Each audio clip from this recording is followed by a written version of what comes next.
Deus. Né? Agora, é claro que Deus não vai pedir isso, mas, irmãos, vamos pensar um pouquinho em nós, né? O que é que Deus pede de nós?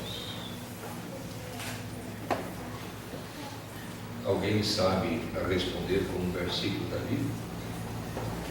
Não precisa citar referência, não, só as palavras. É um texto da escola dominical, não é? O que é que o Senhor teu Deus pede de ti? Deixa para vocês procurarem. Então, de fato, irmãos, Deus pede que nós andemos humildemente com Ele, né? Que nós façamos a sua vontade, mas isso para nós é tão difícil, né?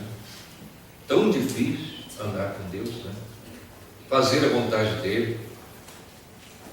A gente às vezes é tão desanimado, nós não frequentamos as reuniões, às vezes nós só chegamos para o domingo à noite, quando dá tempo, quando dá certo, não é?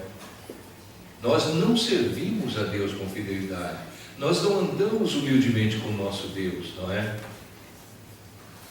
Nós temos mais interesse nas nossas coisas, mas quando Deus pediu esse sacrifício, Abraão estava disposto a se sacrificar, não é? E o que nós aprendemos então nessa conversa de Deus com Abraão é que nós devemos estar dispostos a qualquer sacrifício pelo Senhor. Se Ele pediu, é a sua vontade, então eu vou fazer, não é? Não me custa nada. Ele não pediu que eu matasse o meu filho em sacrifício. Ele não pede coisa demasiado difícil para nós, né? Ele pede que nós sejamos fiéis, que nós sejamos santos, que nós andemos na sua presença. E isso é muito fácil, não é? Vir às reuniões é muito fácil, cantar, louvar a Deus é muito fácil, não é para nós? Não é verdade? Então, ouvir a palavra é tão agradável, tão precioso. Então, essas coisas Deus quer e nós devemos estar dispostos a isso, ainda que se sacrifique um pouco. Está chovendo, não tem o guarda-chuva, vou debaixo de chuva. Eu já fiz isso muito, estou falando brincando, mas eu já fiz isso muitas vezes. Cheguei na reunião molhado, né? E a gente ia às vezes de bicicleta, às vezes ia de moto, né? Quando estava chovendo, chovia mesmo, a gente ia debaixo de chuva mesmo e ficava lá molhado o tempo todo. Nunca fiquei doente por causa disso. Eu acho que ninguém fica quando está servindo o Senhor, né? Então, nenhum sacrifício é grande demais comparado ao sacrifício do Calvário, onde Jesus Cristo deu a vida por mim, deu a vida por você, para nos salvar, para nos fazer filhos de Deus, servos de Deus, para andar na sua presença. É precioso, né? E esse outro caso, esse outro exemplo que nós temos aqui é o exemplo de Moisés. Eu creio que você pode já ir pensando assim, quantas vezes Deus falou com Moisés, né? Foi muitas vezes, em muitas ocasiões, ele teve uma palestra com Deus. Moisés falava com o Senhor face a face e foi realmente um homem de um privilégio extraordinário na sua comunhão com Deus. Realmente Deus falou com ele. Mas nessa ocasião, era uma ocasião especial, né? Ocasião que também exigia muita fé e confiança na palavra do Senhor. Houve outras ocasiões, quando ele tinha que jogar um raminho na água amarga para ela se tornar potável, quando ele tinha que falar a rocha, para a rocha sair água, e Deus fala para você, olha, fala para essa rocha aí, vai sair água. Uma pedra? Sair água de uma pedra? Né? Impossível. Mas esse homem era um homem de fé, um homem que cria na palavra e que cria no poder de Deus, irmãos. Isso é precioso demais, né? E nessa ocasião, então, Moisés tinha que abrir o mar vermelho para que Israel passasse ali a seco, escapando dos egípcios, né, que vinham atrás perseguindo. E Deus fala para ele então abrir o mar. É fé, não é? Precisa fé, mas Senhor, nunca aconteceu isso. Homem nenhum nunca fez isso na história.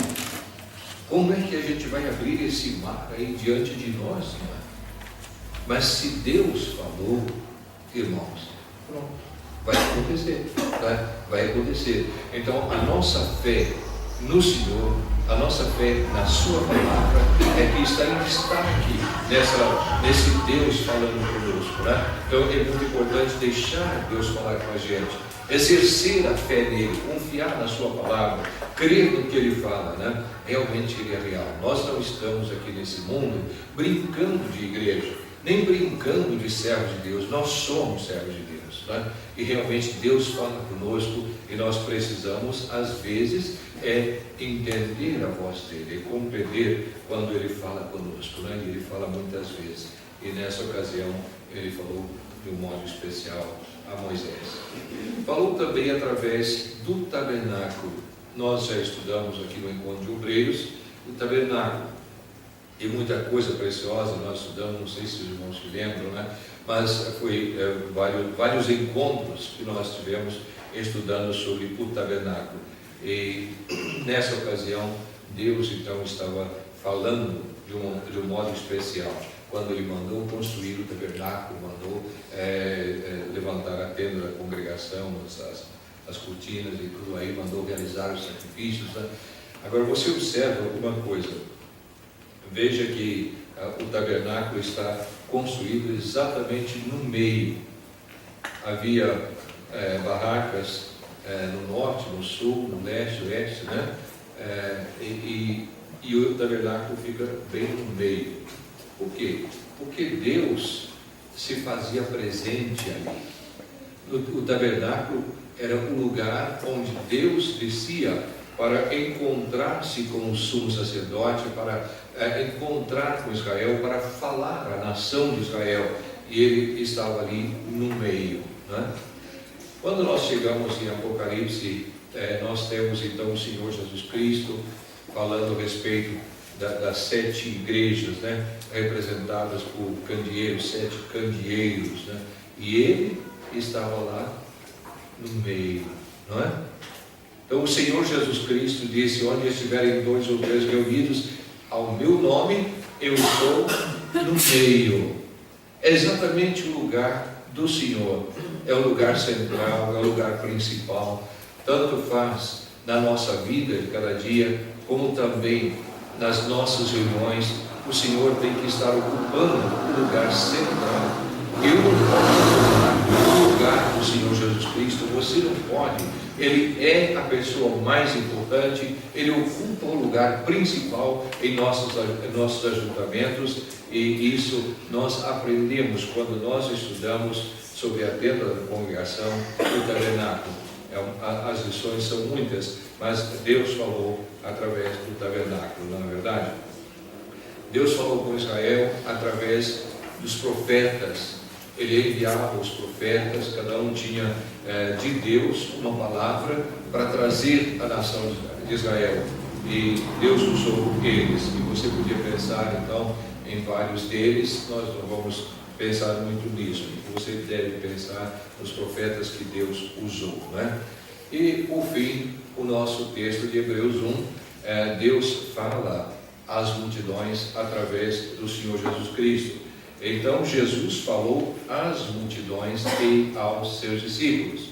Quando o Senhor Jesus Cristo veio a essa terra, nós lemos que aos 30 anos ele foi batizado e logo ele começou o seu ministério. Ministério é trabalho, é uma palavra assim bonita, né? Que às vezes é usada no meio religioso como uma coisa muito alta, né? Mas ministério é trabalho.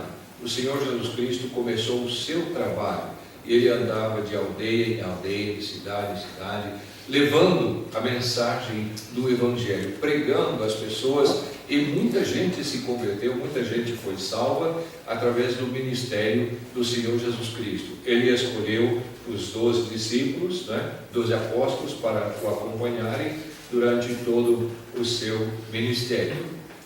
Uma das coisas que chama a atenção da gente é como ele se apresentou como o bom pastor. Eu sou o bom pastor, né?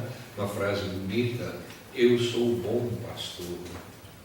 Talvez a gente gostaria de dizer isso, né? Eu sou um bom pastor. Mas é a outra parte. Outra parte não, né? O bom pastor dá a vida pelas ovelhas. Esse é o Senhor Jesus Cristo. Ele disse: eu sou um bom pastor, e o bom pastor dá a vida pelas ovelhas. E, irmãos, isso ele fez. Na verdade, ele foi até o Calvário, ele entregou o seu corpo em sacrifício por nós. Ele deu a vida por nós. Realmente é maravilhoso pensar que ele fez isso. E às vezes eu paro e fico pensando: e o que eu tenho feito por ele?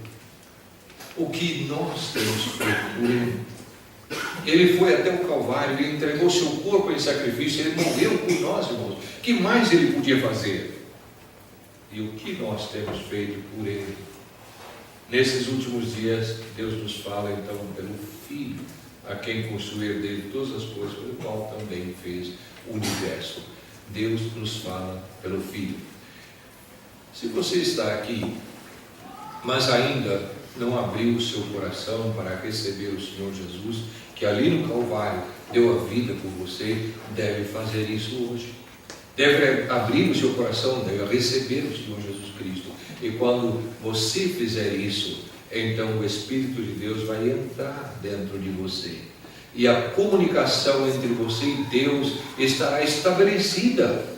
Estará estabelecida. Deus vai poder falar com você de modo especial. Deus vai falar através do Filho. Você é salvo, você tem contato direto com o Senhor, você tem a comunhão com o nosso Deus.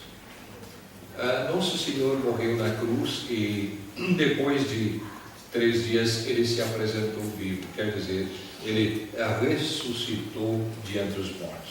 Mas o nosso texto diz: eu sou a ressurreição e a vida. Quem crê em mim, ainda que morra, viverá. Que bom, não é? Ele, Jesus Cristo, morreu e ressuscitou. E nós estamos aqui.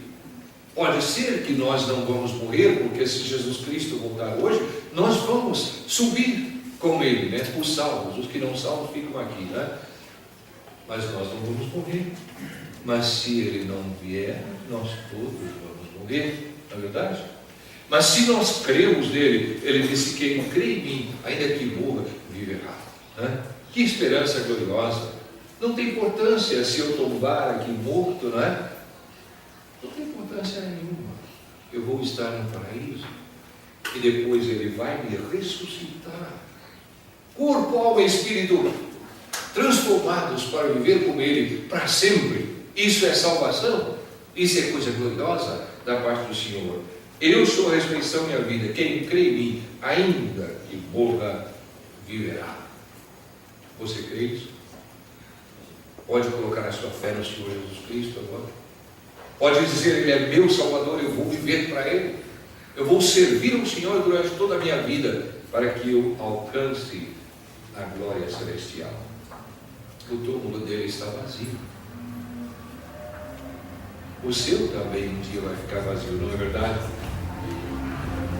Mas eu quero que você note, veja o nosso texto, o qual foi entregue por causa das nossas transgressões, nossos pecados, e ressuscitou por causa da nossa justificação.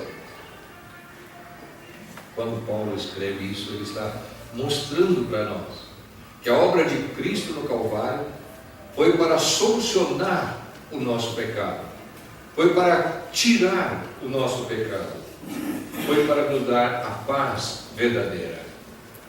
E a sua ressurreição foi para justificar a minha fé nele, a sua fé nele. Olha para o túmulo vazio. Isso está dizendo o quê? Que Jesus ressuscitou. Está dizendo que a minha fé não está num homem que morreu e ficou na morte. A minha fé está num Senhor vivo. Morreu sim, foi sepultado, mas ressuscitou e vive para sempre. E o caminho pelo qual ele passou, eu vou passar. E eu vou viver para sempre também, por causa da minha fé nele, da minha confiança nele. Seria bom se você pudesse pensar nisso, não é? Como ouvir a sua voz hoje, não é? através de reconhecermos o nosso pecado, de abrirmos o nosso coração a Cristo, de confiarmos nele para o perdão e para a salvação. Muitas vezes Deus fala através das dificuldades, não é? O salmista disse: antes de ser afligido, andava errado, mas agora guardo a tua palavra. Então valeu Deus afligir o salmista, né? Eu não sei o que aconteceu, mas Deus afligiu ele com alguma